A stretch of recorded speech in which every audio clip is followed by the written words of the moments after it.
شروع اللہ کا نام لے کر جو بڑا مہربان نہایت رحم والا ہے۔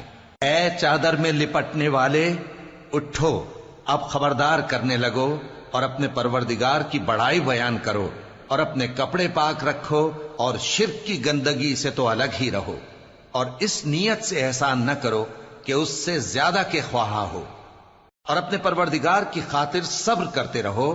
پھر جب سور پھونکا جائے گا تو وہ دن مشکل کا دن ہوگا، یعنی کافروں پر آسان نہ ہوگا۔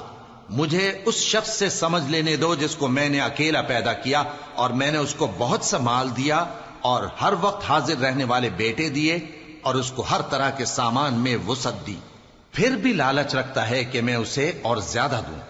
ایسا ہرگز نہیں ہوگا، یہ ہماری آیتوں کا بڑا مخالف رہا ہے۔ میں اسے ایک بڑی چڑھائی چڑھاؤں گا۔ اس نے غور و فکر کیا اور ایک بات